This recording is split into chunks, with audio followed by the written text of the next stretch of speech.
Bismillah ar-Rahman ar-Rahim. Begin all things with the illustrious name of Allah, the Yielder, merciful. Muhammad, read by beginning with the name of your sustainer, who created all things.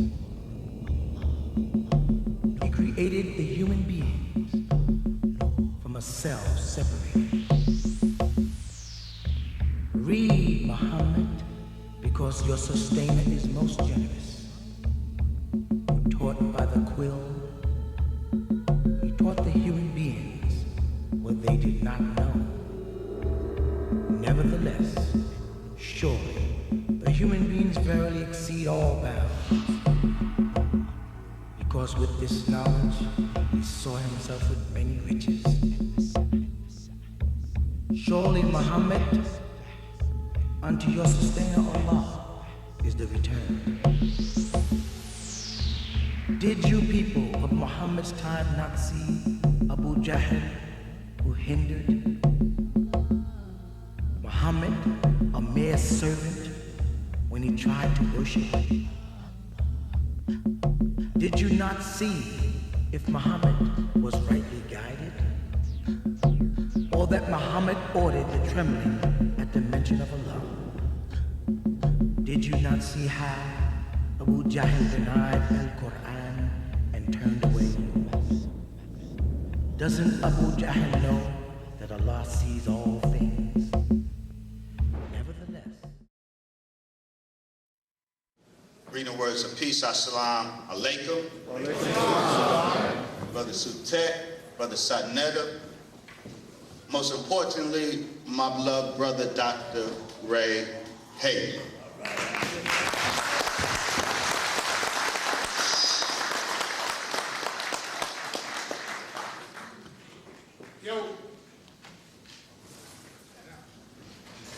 First, some caveats. We are here to discuss history. I am a Muslim, but I am not here in New York to propagate Islam. I am not here to discuss theology. I am here as an historian to present history. Now, undoubtedly, some of the history I present will conflict with some folks' theology. My condolences.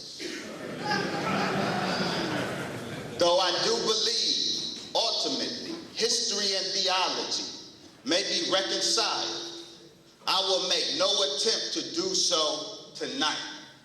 I come strictly to talk history. For the Honorable Elijah Muhammad said wisely, of all of our studies, history is most attractive and best qualified to reward our research. If you came to see Dr. Wesley Muhammad and Dr. Ray Hayden engage gladiator style in personal beats disguised as intellectuality, you will be disappointed. I'll show you, brother. Dr. Ray Hayden is my brother. I'll show you.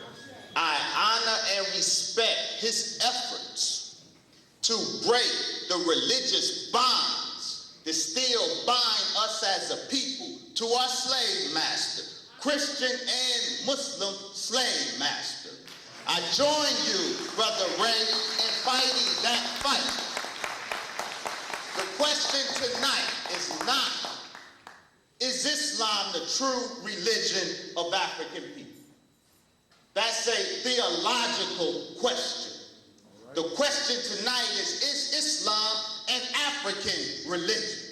Not the African religion, an African religion.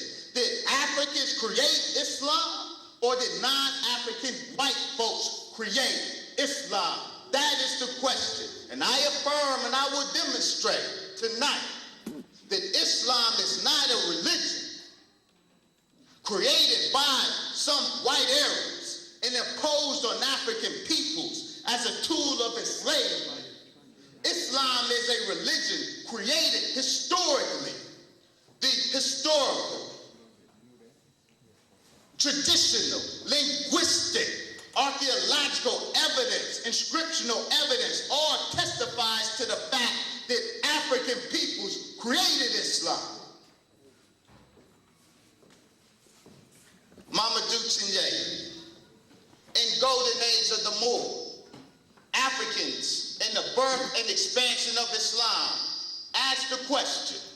Ironically, though the origins of Islam are rooted in the African tradition and the growth of the Islamic empire brought forward by the genius and might of African Muslims, as the 20th century comes to a close, Islam is associated more with the Semitic white Arabs. How did this come about?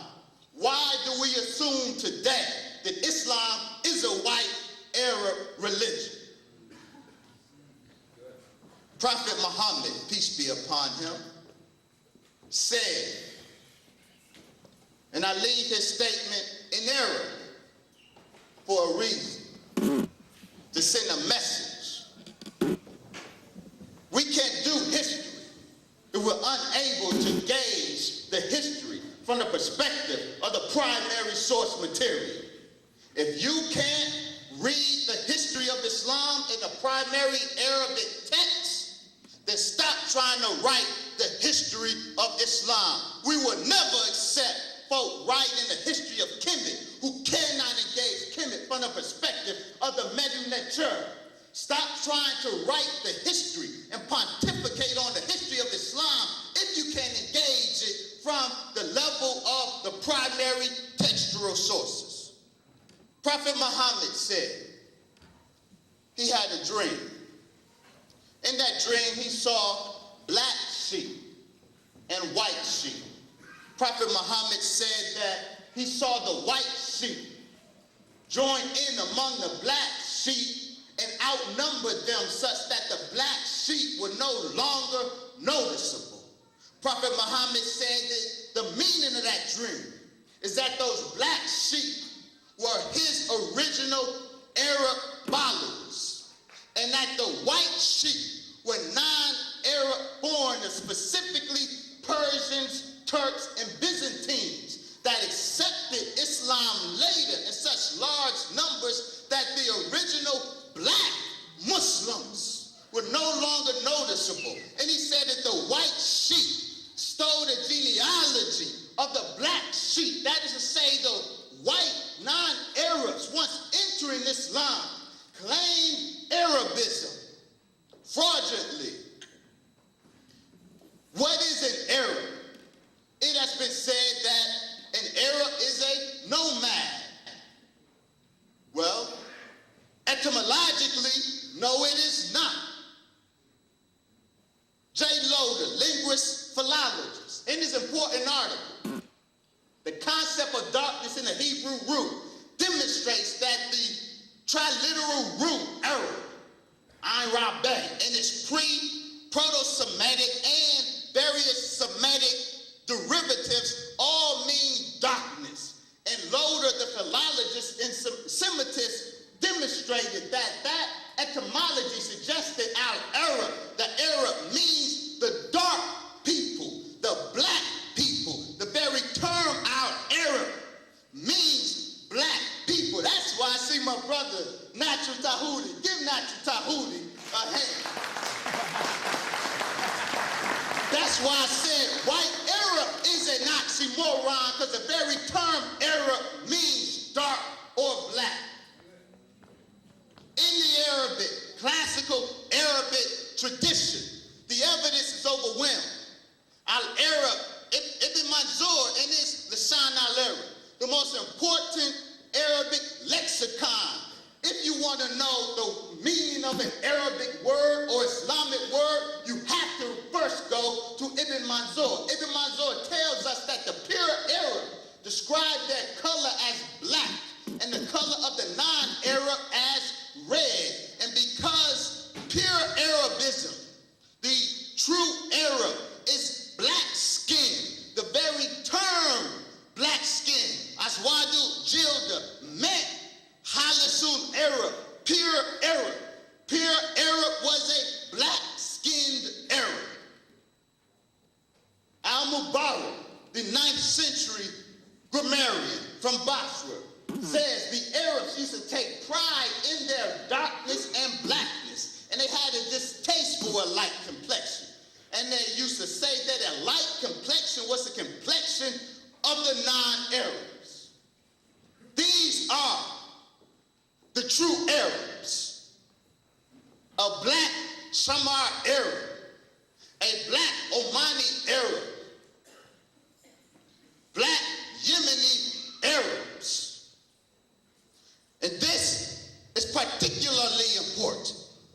This is an image, a painting done in the 19th century by a German traveler throughout North Arabia and Syria. He painted pictures of the local peoples he found there.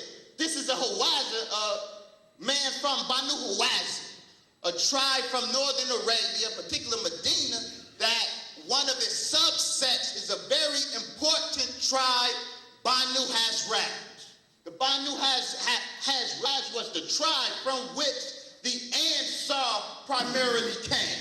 Now, all Muslims and students of Islamic history know that the two most important groups in that early drama, which was the evolution of Islam, was the Muhajirun, the immigrants to Medina, from Mecca to Medina, and the Ansar, the helpers, those in Medina that helped them. Those Ansar were the Banu Hazraj and Banu Al. This is what they look like. This is what the Quraysh look like. This is what the Muhajirun look like. This is what the Ansar look like.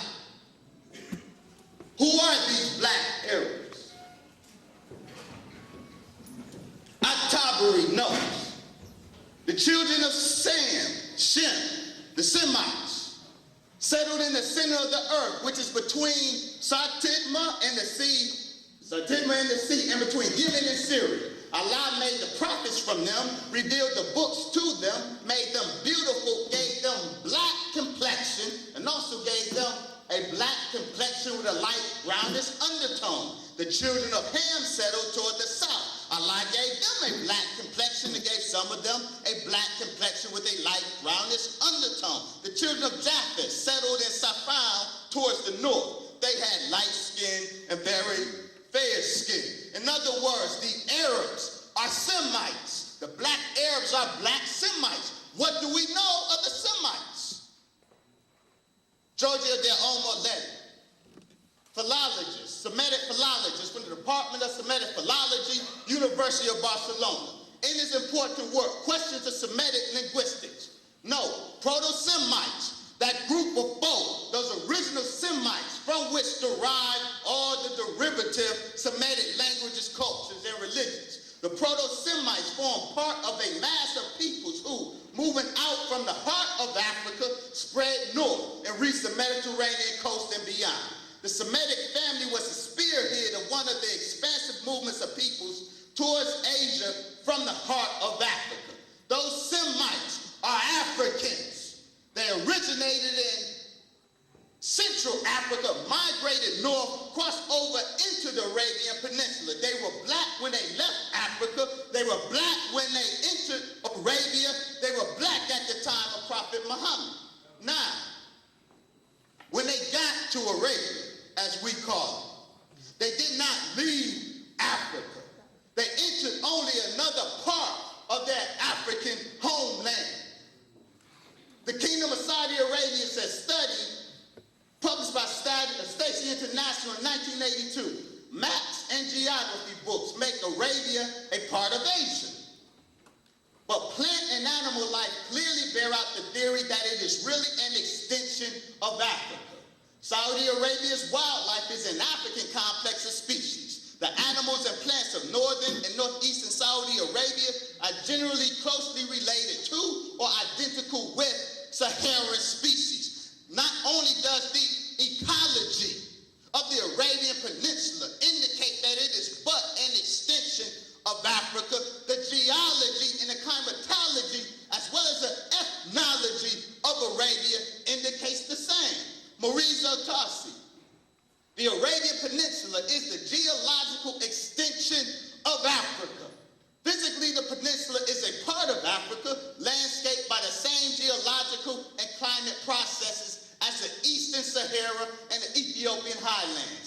general, Arabia is the continuation of the African system across the Red Sea. Arabia is but northeast Africa. The peoples of Arabia are African peoples, and what these peoples, these Africans in Arabia, contributed to the onward march to civilization must be respected as African contributions to the onward march to civilization, and that includes Islam. Our sister, anthropologist sister, Dr. Manish, Sister Dana Reynolds Manish, she says in her powerful article, Fear of Blackness, the Scriptures and Ethnogenesis of the Original Afro-Arabian Tribes. The inhabitants of the Arabian Peninsula, long after the time of Muhammad, shared the appearance of Ethiopians and other sub-Saharan Africans, as well as customs of present-day Africans stretching from the present country of Sudan to Somalia in the east, Mauritania, Mali, and Nigeria in the west. These are the facts of pre-Islamic and early Islamic Arabia. The blackness of Arabia didn't start with the coming of Muhammad. Arabia was black and the Arabs were black long afterwards, a point I will emphasize in a moment. These are the facts of pre-Islamic and early Islamic Arabia, which is why the Greeks and Romans considered Arabia an extension of Ethiopia, and for Syrians, much of Arabia part of the Sudan, long after the time of the Prophet Muhammad. Although Iranians had settled the Yemen or south of the peninsula in the centuries immediately preceding the Prophet Muhammad, the Turks, Circassians, mercenaries, concubines, and slaves from all parts of the world had come to settle the land of the true Arabs. Later in Islamic times, large numbers of indigenous peoples of African appearance still occupy the peninsula of Arabia, preserving the indigenous and original Afro-Arab cultures. That is an African cultural complex in Arabia, and it was that African cultural complex that gave birth to Islam. Where? Y'all thought I was running from this? Prophet Muhammad. Was he black? Was he a white sheep? Or was he a black sheep? Not theologically, historically. What does historical evidence say? You rectify that with your theology some other time. Maybe I will help you with that. Maybe I will not. A careful examination of history reveals that the Prophet Muhammad was of the black race and was black in complexion. Wayne Chandler. Muhammad was in the family of the black race. Dr. Yosef bin Yakinen. Muhammad himself was, by all accounts, a Negro. J.A. Rogers. Al-Jahiz informs us that Prophet Muhammad's father, Abdullah, and all 9 of his paternal uncles was Dahum, black. His mother, Amina bint Wahb, was from the Banu Zura, which was a subset of the Qurayshi clan. It was a black clan. The Banu Zura, his mother's tribe, is represented best by Muhammad's maternal uncle, Sa'd ibn Abi Waqqas, a tall black member of Banu Zura. Now, Ibn Arumi in the 9th century, a poet who wrote poetry against the Abbasid dynasty. And those who know my work know that the Abbasid dynasty followed the Umayyad dynasty, which was a black dynasty, a black power dynasty. But the revolution that toppled it and installed the Abbasids initiated the Aryanization, the whitenization of Islam. And Ibn Arumi wrote poetry against them. One of the reasons he criticized them in this poetry, he wrote this to the Abbasid caliph. Said, you insulted the family of the Prophet Muhammad because of their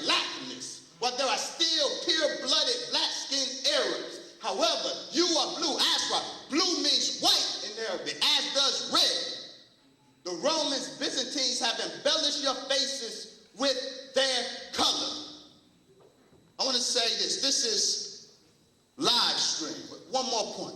Muhammad al-Bakir, one of the descendants of Prophet Muhammad, one of the imams honored by the Shiites. He was a very dark-skinned Arab, as was his king. He was known as he who resembles because he looked like Prophet Muhammad. Now, I say to the Muslim world, I say to Saudi Arabia and to Iran, if a man's daddy is black, if all his paternal uncles are black, if his mama is black and all his maternal uncles are black, if all his first cousins are black, how in the hell is he going to look like that?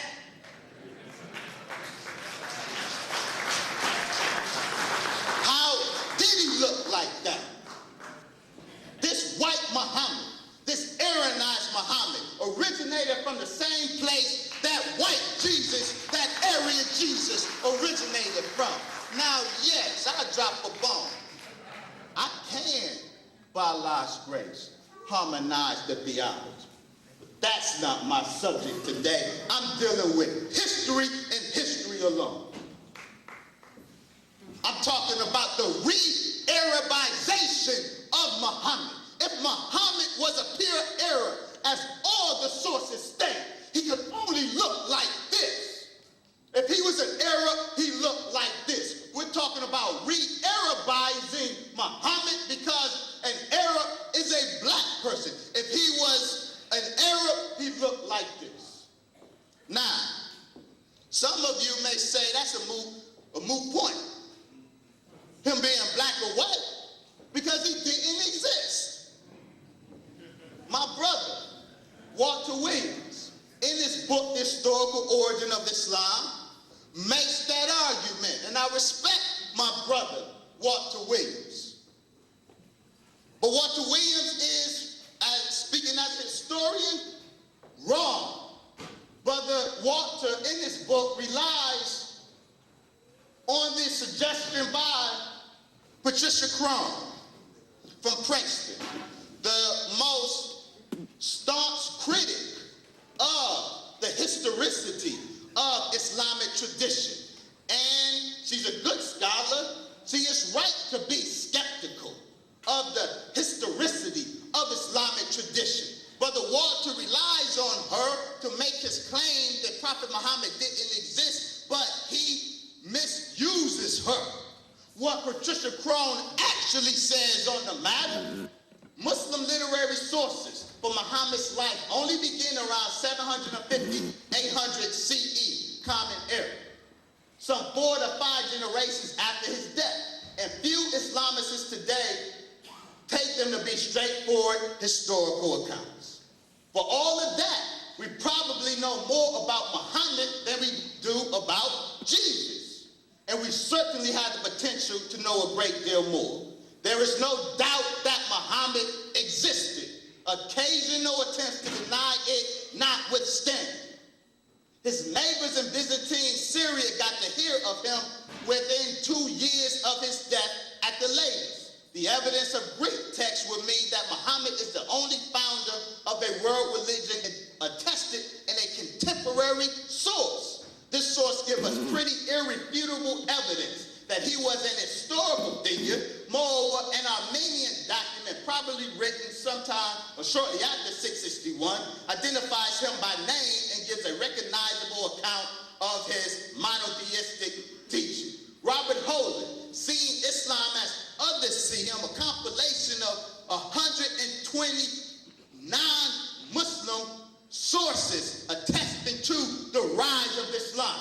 Holden says non-Muslim and archaeological testimonies, when carefully supplemented by Muslim evidence, can give us some interesting insights into the first century of Islam. In the early 640s, the historical record alerts us to a new phenomenon disrupting the familiar course of the late antique world. Arabs, equipped with a new name, Muhajirun, and a new era, were overrunning regions as far afield as Egypt and Iraq. Non-Muslim writers of the first century AH attested it was monotheistic and iconoclastic. That is, adherents had a sanctuary, the house of God, of Abrahamic association called Kaaba, towards which they prayed and at which they sacrificed and reverenced their stone. And also that they followed Muhammad, who was their guide and instructor, whose tradition and laws they fiercely upheld. This is also confirmed by archaeology for the period beginning 691, when inscriptions proclaiming allegiance to Muhammad and his religion are found in abundance on buildings, milestones, rocks, coins, papyri, textiles, and so on. This is one such piece of archaeological evidence. An Umayyad bronze reform coin of 696. And here you clearly have Muhammad Rasulullah. Muhammad is the messenger of God. This is archaeological evidence amidst a tremendous amount of archaeological, historical, inscriptional evidence of the historical reality of Muhammad. Yes, the orthodox biography of Muhammad that the Muslim world presents is embellished, is full of fictions, but that does not mean that the historical figure himself did not exist. He did. Now, I understand the Paul's description of the Abrahamic story as allegory. Whatever that means, it has no bearing on the question of the historicity of Prophet Muhammad. Whether Abraham himself ever existed or not is irrelevant here. The reason some try to make him relevant is because Muslims today trace Muhammad's genealogy back to Abraham via Ishmael. And so if Abraham didn't exist, Ishmael didn't exist, thus Muhammad didn't exist. No, that genealogy tracing Muhammad back to Abraham through Ishmael is a later Muslim fabrication trying to make biblical genealogy fit Arabian genealogy. We can discard with that henceforth. It has no bearing on the historicity of Prophet Muhammad. All of the empirical evidence confirms Muhammad is a real man, and the history says he was a real black African man, an Arab descended from those original Africans who went to the raid.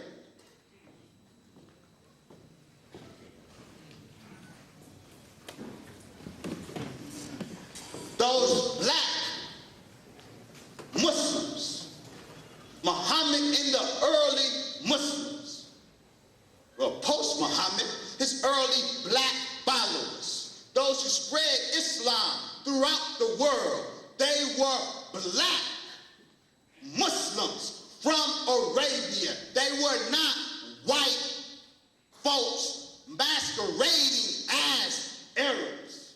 All of the sources describing the Muslim conquerors in the east, the Tomb 10, the sources describing the Muslim conquerors in the west, the Song of Roland, all describe these Muslim conquerors as black. They went into Egypt, and my brother, Dr. Ray Hagan, gives a wonderful lecture on Islam and the Arab invasion of Egypt. I recommend that lecture to everyone. It's a wonderful lecture. Allow me, beloved, in the spirit of brotherhood, to offer an historical caveat correction. Those Muslims who entered Egypt were not white Arabs. They were the black Arabians. Prophet Muhammad himself instructed his followers, when you conquer Egypt, be kind to its Copts, the indigenous Egyptians. Be kind to its Copts because they have a covenant of protection with you and kinship. Rahim, the term used, kinship, means the Copts and the Arabians have a genealogical relation to each other. So the prophet instructed the Muslims, when you unseat the Byzantine oppressors of our black people in Egypt, be kind to the Copts because they are same family.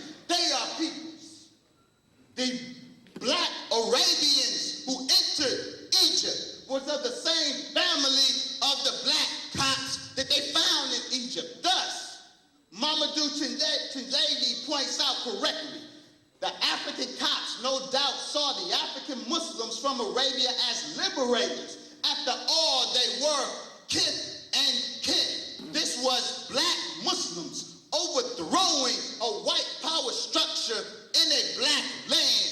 These black Muslims did not abuse the Copts. They took the churches from the white Christians, the Chaldeans, and turned them over to the Copts. They would not allow the Chaldean or white church that oppressed the Copts, would not allow them to appoint a patriarch. As long as Islam and the Muslims were black in Cairo, they treated the Copts as Muhammad instructed them, as kith and kin. Yes, they got a little bit beside themselves. They got a little bit imperialist. And they tried to go into Nubia, these black Muslims, and they got beat back by the black Christians in Nubia twice. And they got their message, they learned their lesson. But that was a black-on-black conflict. And we know about black-on-black conflict. And as much as we will condemn it, we can't de-Africanize it or make it white.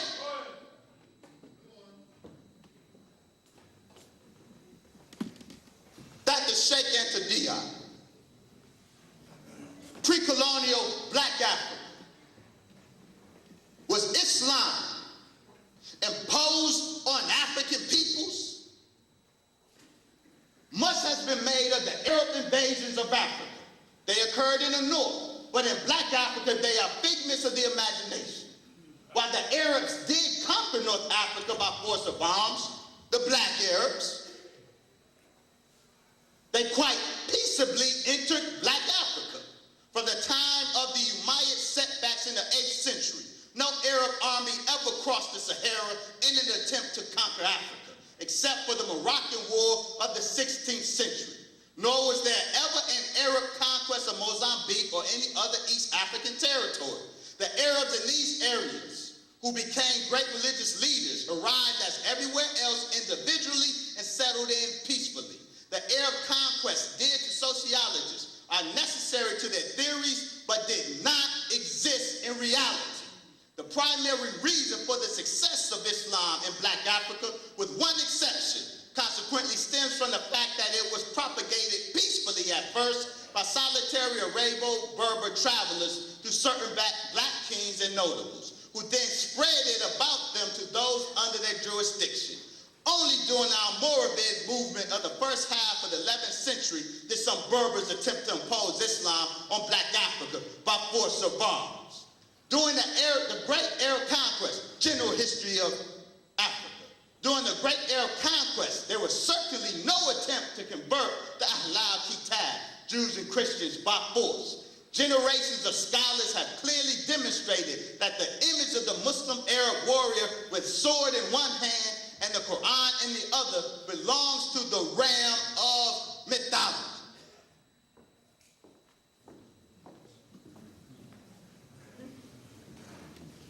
I will close by quoting from my brother. I will let him say it himself.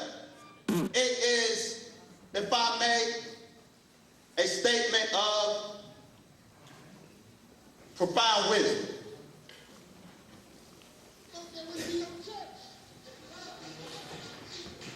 Yo, put the mic there.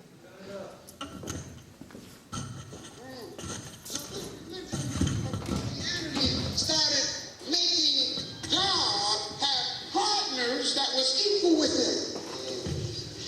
So guess what happened in the year 622 AD? An Arab who was called and who is still called today Prophet Muhammad. I don't know if he had a first name or not, but that's all I have to go by. Prophet Muhammad. In 622 AD, in response to the lies of this new religion called Christianity, God used this man, Prophet Muhammad, to stand up and preach against the lies of the European religion. And his message was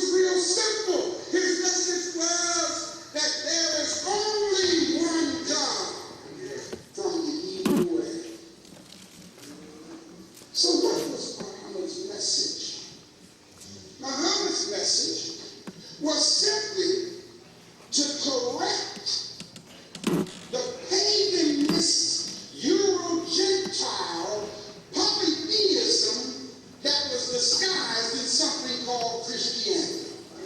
Paganist Euro-Gentile polytheism that was disguised in something called Christianity. Did I lose y'all? Please understand something, brothers and sisters. Muhammad was not trying to start a new religion or movement. He was only preaching in Arabic, which was the language of the day, a correction against the religion of Rome. Personally, now, you can challenge me on this if you want to.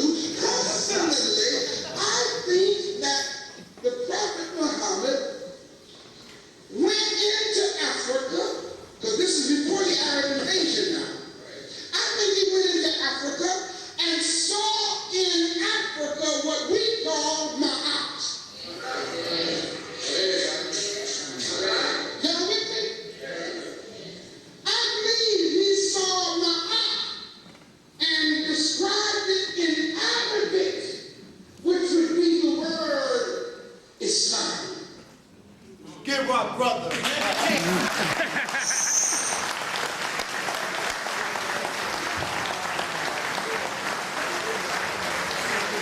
Absolutely. Maya in Kemet. Islam in Arabia. Linguistically, geographically distinct, but in essence the same. That's why in Kemet they had a 30-day fast, like in Arabia. That's why in Kemet the priests prayed 5 times a day. They made ablution and they prostrated. They abstained from pork in Kemet. They abstained from wine in Kemet. African peoples practice these spiritual rituals in Kemet, and African peoples practice these same spiritual rituals in Arabia. It's all African. Assalamu alaikum. Say it for Brother Wesley Muhammad. Come on, y'all. Come on.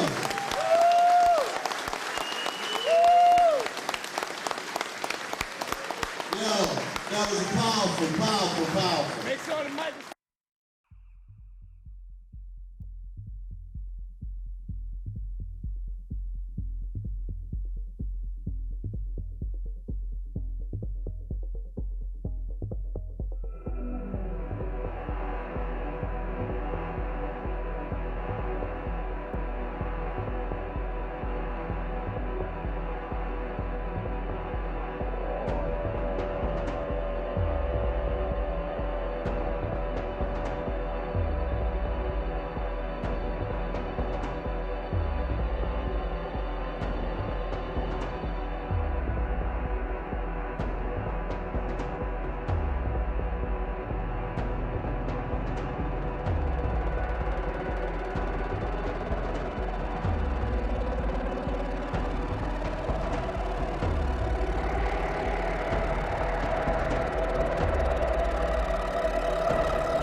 human civilization started in Africa. There was an article in the July 29th, 2001 issue of U.S. News and World Report. In this issue, they stated that through DNA analysis, that scientifically it has been proven that civilization started in Africa.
Why is that picture of the Prophet Muhammad black?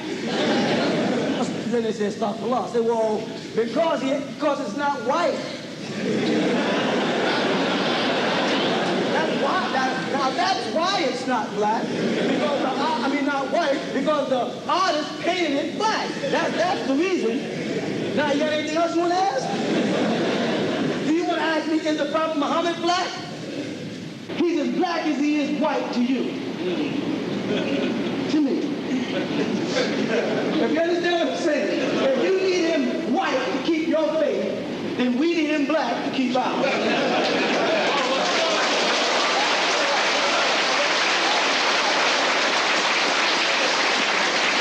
You go back in the hadith and pull out all those points where y'all say he's white and make an announcement to the world that he did not have a color, then we'll march with you. We don't have to make the Prophet Muhammad black. It's not what he was, it's what he did. But you said he was white. So we said he was black. Because there's nothing as beautiful and as healthy as the Quran grow on unfertile soil. The richer and blacker the soil, the better the growth. If Allah is going to plant a seed somewhere, he's going to plant it in a healthy gene. You know what I'm saying? So now, if you want him to be white, then we want him to be black. If we all want to be Muslims, we'll eliminate the problem. But after the fact, that means after you've already established him as white, we've got to now establish him as black. But don't tell me to do a word of D. Muhammad, kill all images while you still got him white. That look like you. I mean, certain Muslims said, hey, that's a good idea. They did. They thought that was a good idea. It was said, remove all images. Say, wait a minute, home. You have already established in our children's minds that he's white. And now you say remove the image, but the soul still has a picture of him as white. They go, so? So what? This is what? He wasn't white. He was black. Now, trace your own history and find out. They'll tell you the Prophet Muhammad's family was Sudanese. They know that. Or okay, he wasn't really white. He was reddish. I ain't never seen nobody red. The only relationship I have in my mind of a red person is on a hot sauce bottle, and that's the devil. So, and you ain't gonna tell me he looked like that. Okay. He was brownish. Then they write in the hadith, they don't put brown, they put Adam. Ruddy. No. I can't teach my son that. And I won't teach your sons that. Because that won't make a nation. That won't develop leadership. That won't make us independent of the white man. That'll keep us worshiping the image of the beast and worshiping the image of the white man. And that is the Negro's problem. Because Negroes want to be white. They want to dress white. They want to walk white. They want to eat white. They want to talk white. Don't they? As soon as they get a little money, they become white. They get a white wife or a white husband and a white Cadillac and a white house. They even get their teeth fixed. Niggas got yellow teeth, they come back with white teeth. Oh, white shiny teeth, smiling. This must stop.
Bismillahir Rahmanir Rahim.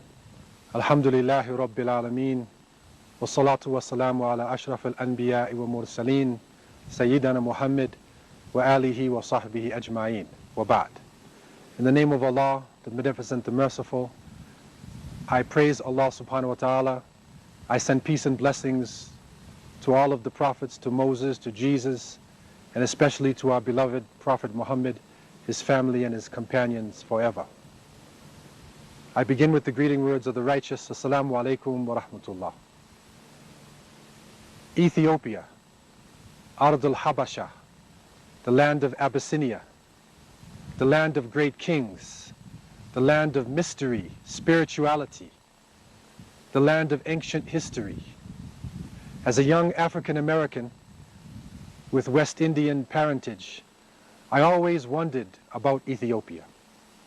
This land, for my family and for those African Americans living in the West, always had a type of magic to it, a type of mystery. It was a land where African people were proud, where early civilization developed. Some say that even the first man walked this land. But in my quest, I realized that Ethiopia was more than just a land of history. It was a land of high spirituality. It is said that the lost Ark of the Covenant lies in this land. It is also said that great Christian rulers and kings walked this land and maintained the teachings of Jesus, peace be upon him. As a Muslim, I came to understand that the Prophet Muhammad, peace be upon him, when living in Mecca and when he found that he was persecuted and his followers needed help, he told them, if you go out to the land of Habasha, to Abyssinia, there you will find a king who oppresses nobody. It is a land of truth. Hiya ardun sidq. How did he know that it was a land of truth?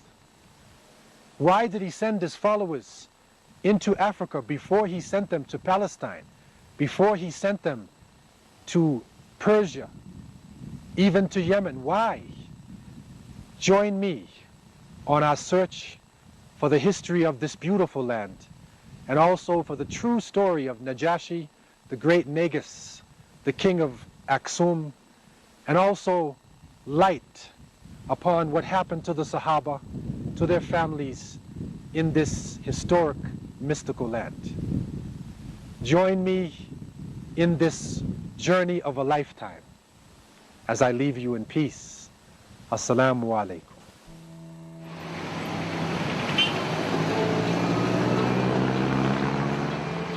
My journey starts in the relatively young city of Addis Ababa, the capital of Ethiopia. It was founded in 1887 by the Emperor Menelik and has grown to a population of just over 3 million. To my astonishment, I found out that a large percentage of the people of Addis Ababa are Muslim. In fact, 40% of Ethiopia is Muslim. It may seem hard to imagine that in a country that has recently turned away from communism, Islam has never ceased to grow. In fact, Islam is growing at an unprecedented rate.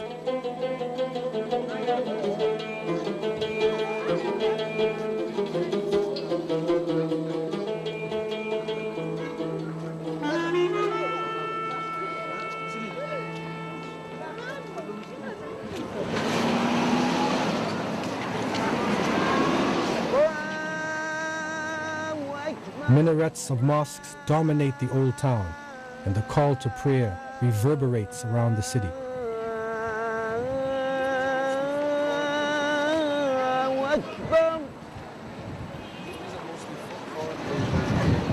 Addis Ababa is a city on the move. The hustle and bustle of daily life continues unabated. Down every street and around every corner, Muslims go about their chores.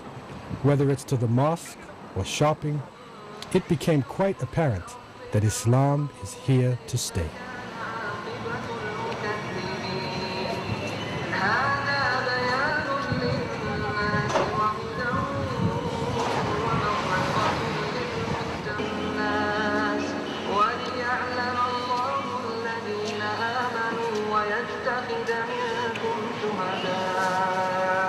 والله لا يحب الظالمين وليمحص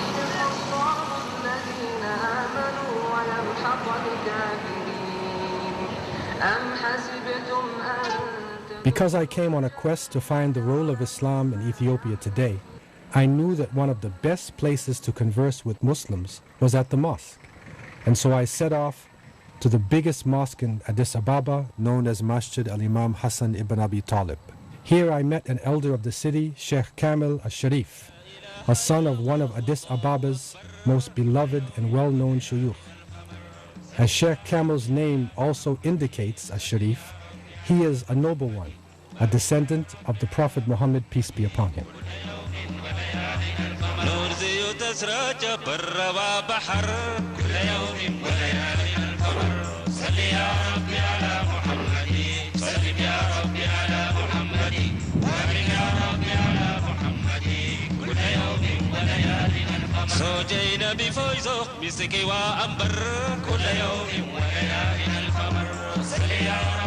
I myself belong to the Ahl al-Bayt alayhim salam. We Ahl al-Bayt, our grandfathers, has came to Ethiopia from Arab Venezuela, passing the Red Cross, the Red Sea, to the Somali border, and they penetrated deep into Harar. The cause of their immigrating to Harar or coming to Harar, to Africa, is to call for Islam, to propagate Islam and teach the people of that area Islamic principle. It is known and worth mentioning that the Ahl al-Bayt, in all the way from their grandfather Muhammad and until the last day, they are basically devoted for Islam. Wherever they go, they preach for Islam and they work for Islam. They give guidance and proper teaching to all Muslims and approach non-Muslims also to accept Islam.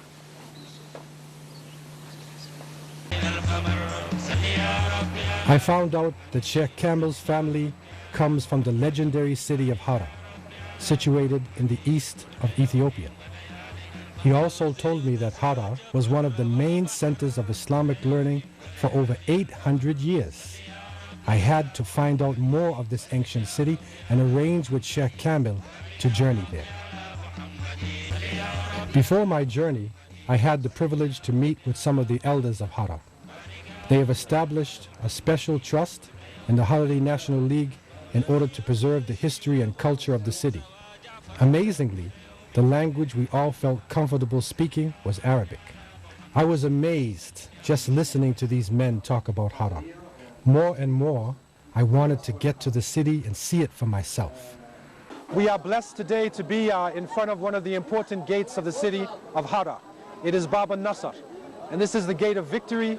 It is one of the gates where the protection of the city was maintained.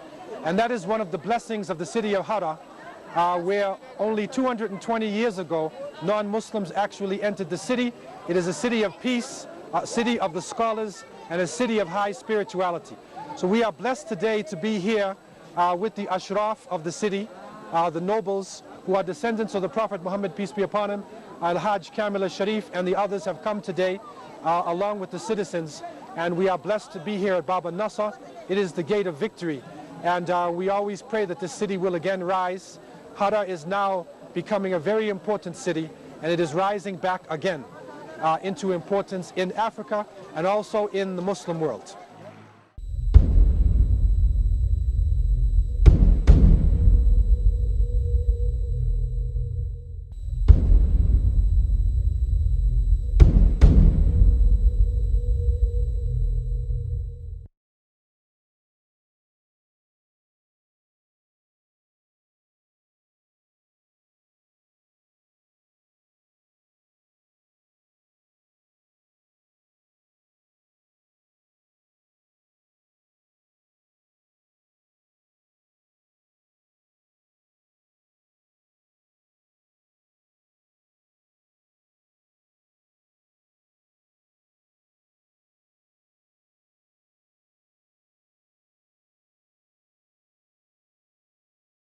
The monotheistic revolt against Arabian idolatry and associatism did not begin in the 7th century with Muhammad, meaning he didn't start monotheism or Islam. It was already in circulation.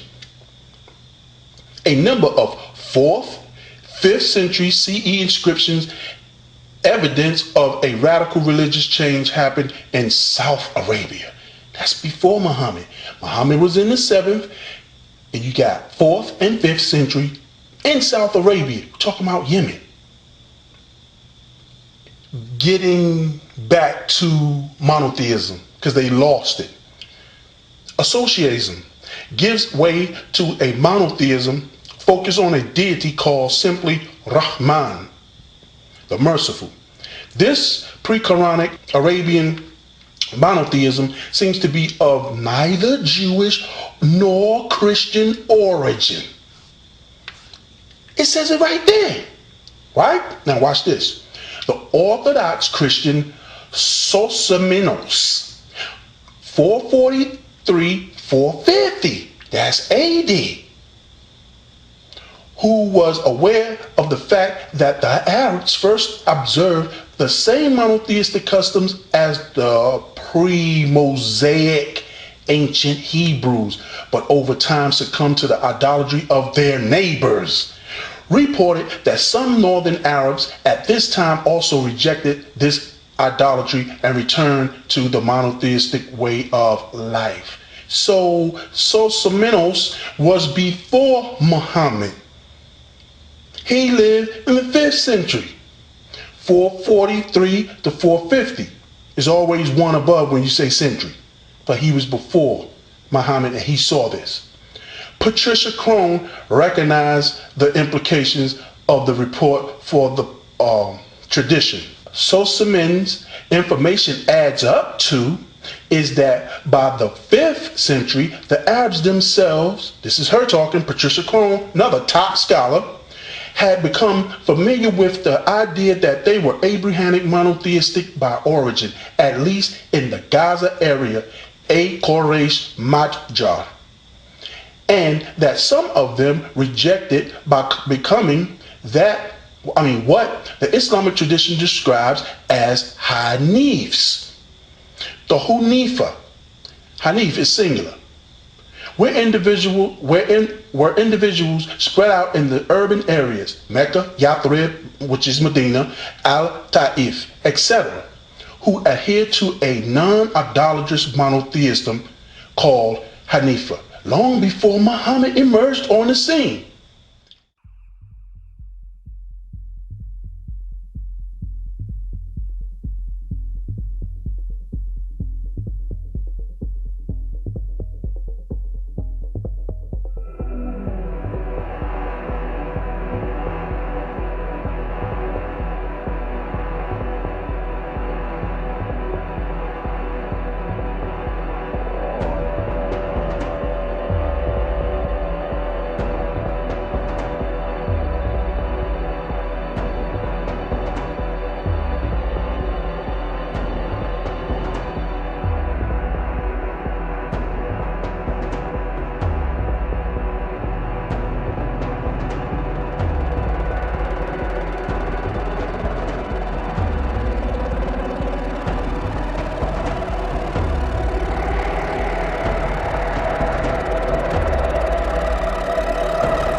Assalamu alaikum. I'm going to start off from where I left. The men of whom we speak determined to restore the worship of God Most High Ta'ala to its proper place by abolishing not only the cult of the inferior deities who had almost entirely supplanted him, but also many of the most immoral of the practices then prevalent. These are your sources. I'm giving you all the sources so you will know where they are. You can put the computer on pause, get them, write them down, get the books if you can afford them or whatnot, but you got the pages and you have the info. So here's another historical fact. He said Islam wasn't before Muhammad. Islam is a new religion. Watch this. I have a plethora of information, people. I'm just giving you a couple of them. The Talbiyah. See, Josh don't know this stuff. Josh is not an Islamic studying person. He don't know Islam, and I hope he don't try to teach Islam because he don't even know how to speak Arabic. He don't know how to write it. He can't teach it. He don't know it. He said that himself. I asked him. The Talbiyah of the Banu Himyar, the black tribe, they stress therein that they address Allah on behalf of their kings who are pious and stay away from sin due to Islam. It's called Tanazuhan wa Islam, and is the devotion to Allah alone. They knew Allah before that. They was dealing with Allah alone before the idols came in. Ask Josh who brought the idols into Mecca.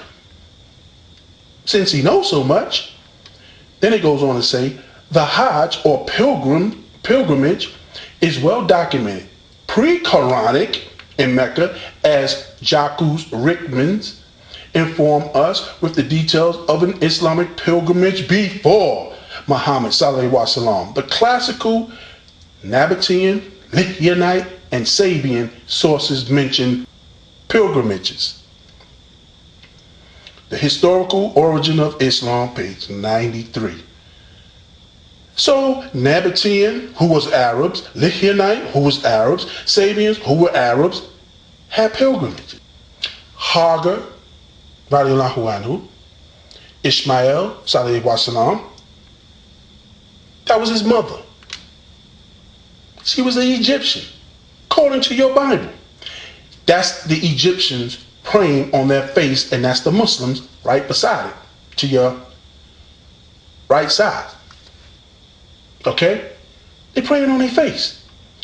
I'm pretty sure she taught her son how to pray, how to eat, how to fast, how to clean himself, and everything. That was her son. Then Ishmael, guess what? Married Egyptian women himself. Okay? So that's one part of the prostration that we do. We didn't get that from the Israelites. This is thousands of years before Abraham came on the scene. This is off the wall of Egypt. And you see the lady with her hands up? We do that too. Now, let's go to another one. Egyptians bowing with hands on their knees, praying in the tomb of Nefertiti. That's off the wall of Nefertiti. You see how he got his hands on his knees? Same thing as the Muslim. Josh don't do that. I asked Josh, how do he pray? Do he pray towards the east? He said, sometimes. I know these dudes is not practicing. I can tell because on your face that you're not practicing that prayer. You're not practicing what you supposed to be practicing. You said sometimes? Dude, we do this every day. We don't go sometimes. And then had a nerve to tell me about the Egyptians being in the east. How they gonna go pray east? Dude, if we're standing in the United States, Egypt is east of us. If we go to Egypt, there's an east to Egypt. The Egyptians always prayed east towards the sun, the rising of the sun. Go read. And they prayed to the south to their ancestors. Did you know that? No, you didn't. I couldn't believe he said that. Here's another prayer that we do. Josh don't do that. That's an Egyptian woman, and that's a Muslim man with his hands on his chest. Some put it depends on what school you follow.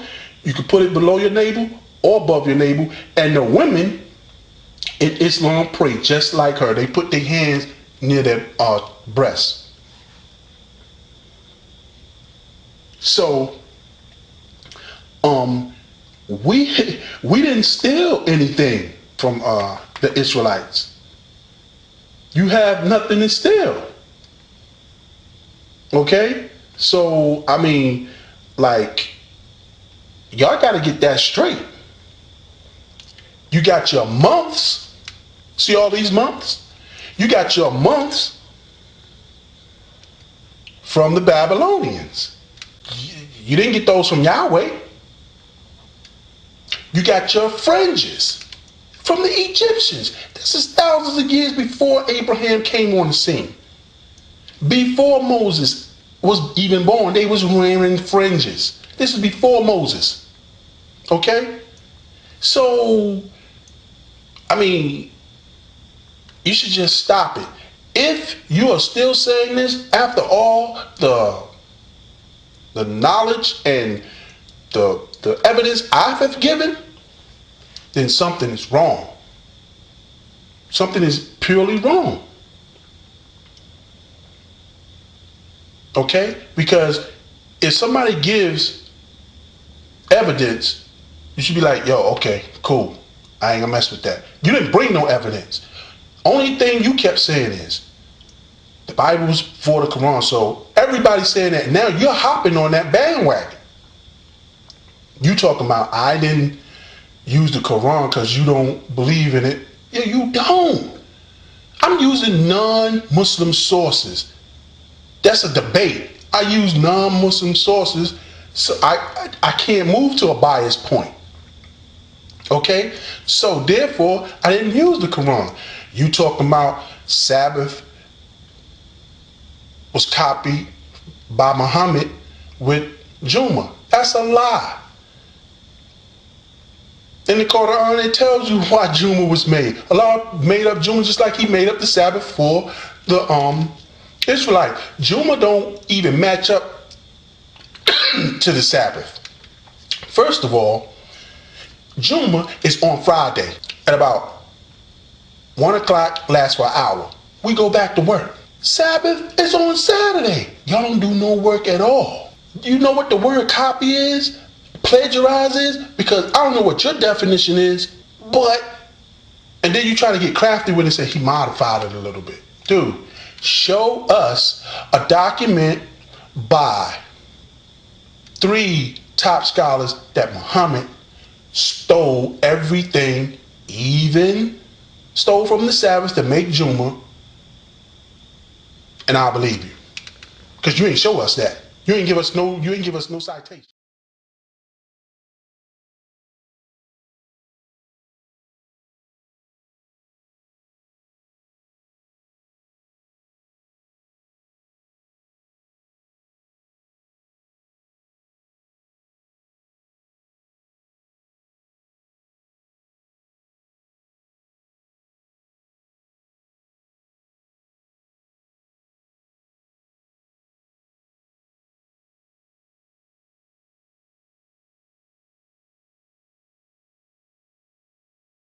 Prophet Muhammad deviated from his cultural continuity. His tribe, the Quraysh, who came from out of Ethiopia. Jesus Christ is the same. Wait a second. The Cushites. What is he saying though? The Cushites were worshippers. Listen. The Cushites were worshippers of the goddess Het Haru. Het Haru in Yemen becomes the goddess Alat. So where was Jesus? Mother of the gods.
Come on. Says in his two important books, The Black Man's North and East Africa and African Origin of the Major Western Religions. He says, quote, the name Allah was the origin of the later word Allah or Supreme God. Dr. Ben says Muhammad ibn Abdullah lost Allah in the Arabian Peninsula at Mecca. I love Dr. Ben. I honor Dr. Ben and I respect his liberation scholarship. But Dr. Ben on this point, was consequential point, is wrong. As Arthur J., Canadian Islamicist, documents and affirms the name Allah was well known in pre-Islamic Arabia. Indeed, both it and its feminine form, Allah, are found not infrequently among the Theophorus names in inscriptions from North America. From Arabia. North Arabia. He said Muhammad lost Allah. Muhammad, born in the 6th century, lost Allah and created the name, the God Allah, from the female goddess Allah in the 6th century. Here are old Syrian inscriptions dated from 165 CE, inscribed on the temple, a sanctuary in Sumarda Harabesi, Syria. The Arabic Syria said, I, Teradati, son of Adonai, governor of the Arabs, built this altar and set up a pillar for Mar Allah, Lord Allah. 400 years before Muhammad was ever born, there was a sanctuary in Syria with inscriptions dedicated to the Lord Allah. How could Muhammad have lost something that existed 400 years before he was born, but more hundreds and thousands of years before he was born? Oh, go ahead. In Allah, before Islam, in this article, in the Muslim Journal, on my site, truthofgodinstitute.com. I have this whole article uploaded. He says, go research it for yourself. He don't give us anything to go research. Right. He don't give us any sources. He don't give us any citations. He give us pictures in his comedic interpretation. Right. Keep that. We don't want that, man. We want to know what it's worth. There you go. When it documents in Central and North Arabia, 500 BCE, 1,000 years before Muhammad, there are hundreds of inscriptions, United Talmudic inscriptions invoking Allah. Like this, I brought the inscriptions. Because this is about documentation, not speculation. Oh Allah, God without offspring, indeed be joy. 1,000 years before Muhammad, there are inscriptions invoking Allah as God. Who are these invokers of Allah as God?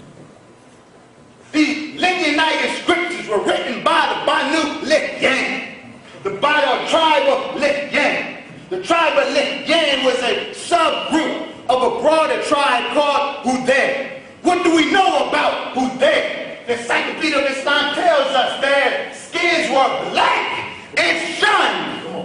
These were black worshippers of Allah. Your skin ain't black and shiny. Talking all this black talking, this anti-light skin talk. These worshippers of Allah were 1,000 years before Muhammad were black worshippers of Allah. Who are they?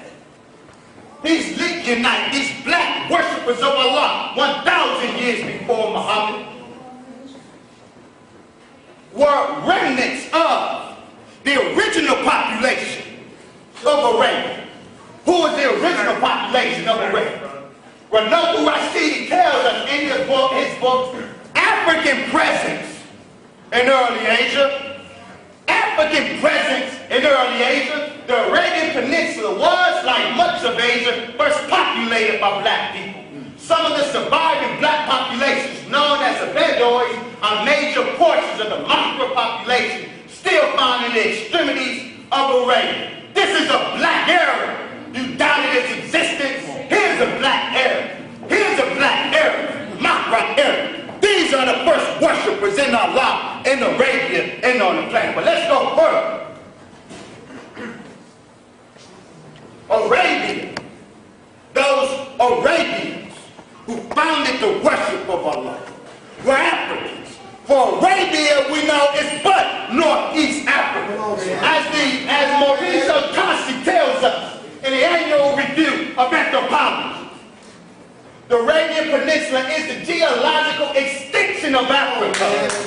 Typically, the peninsula is a part of Africa, landscaped by the same geological and climate processes as the Eastern Sahara and the Ethiopian highlands. In general, Africa is the continuation. Arabia is the continuation of the African system across the Red Sea. That is one corner, one room in our global house. And what took place in Arabia, what black folks in Arabia contributed to the onward march of civilization, they are African contributions to the onward march of civilization. And one of the things they contributed to the onward march of civilization is Islam. Now, because I detoured to deal with some of that off-topic mess that he put out there, some of my main argument I'm going to have to put to my rebuttal.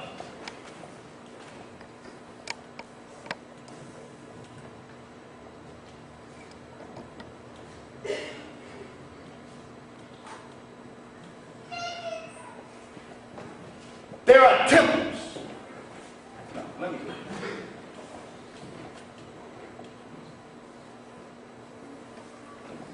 One of the contributions the Africans in Arabia made to the onward march of civilization is Semitism. I know you can't read it, brother, say that. I'll translate it for you. One of the contributions they made to the onward march of civilization is Semitic culture and the Semitic language.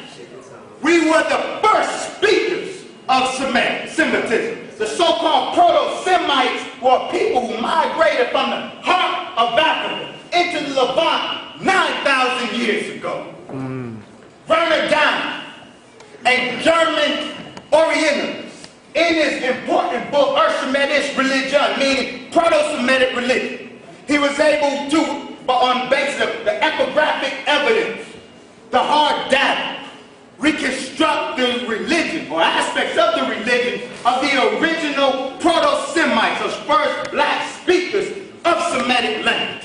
And he tells us that the God of those ancient black Semites was a biliteral term written with two letters, two Semitic letters. One, a glottal stop, making a sound off. The second, a dark egg, making a sound off. The biliteral pronunciation of the biliteral name of the God of the Semites was Allah. That's right. This biliteral Allah evolved orthographically into the quadriliteral Arabic Allah. What that means is that 9,000 years ago, black Semites worship Allah. How much time do I have? 17 minutes? You say Assalamu Akbar. And that makes sense. Neither Medunetta nor an Arab. But I won't nitpick tonight. You say Assalamu Akbar. Well, let's see. Let's see. Teach, Muhammad. J. Wayne Griffiths, in his study, The Origins of Osiris and His Cult, the earliest evidence for the cult of Osiris is still confined to the closing phases of the 5th dynasty. His name occurs in a pyramid text of Winness and Sakawa, and Winness is the last king of the 5th dynasty. His name also occurs in the private mastabas of this dynasty, especially in the offering formula. In 1980, this book was written. He confirms at that time the earliest evidence we have for the worship, for the existence of Asa, was in the 24th century. The pyramid text in some form. That was 1980. Has anything been found differently? Well, let's see. Vagina Mazza, Russian Egyptologist, in her book Osiris, Death and Afterlife of a God. The first representation of Osiris was found on a relief of King Jedkara, of the 5th dynasty. The 5th dynasty. This is the earliest representation of Asa in existence. This is the fragment. This is Osiris's body. We know this is him because his throne and the eye, which are the hieroglyphs for his name. 2400 BCE is when we have Asa. If you can produce, not your speculation, give me a reference to Asa prior to this fragment. Allah, on the other hand, carry it right now. Allah, on the other hand, don't do that. We respect him. All right. Respect. I know why.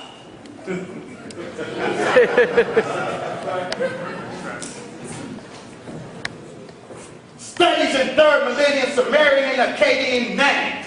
The Akkadians were black Semites who entered Mesopotamia and mixed with the Sumerians 4000 BCE.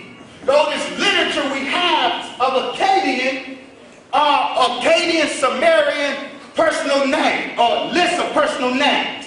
And in the list, in the text, from the Pharaoh period, 27 to 2600 BCE, 2 centuries before Osiris makes an appearance. Allah makes an appearance in the Akkadian text from 2600 BC. You have Iku Allah. Allah has proved true. You have Inna Allah. Mercy, oh Allah. 200 years, 2 centuries prior to the first physical evidence of Asa. You have physical evidence of Allah. Get it right.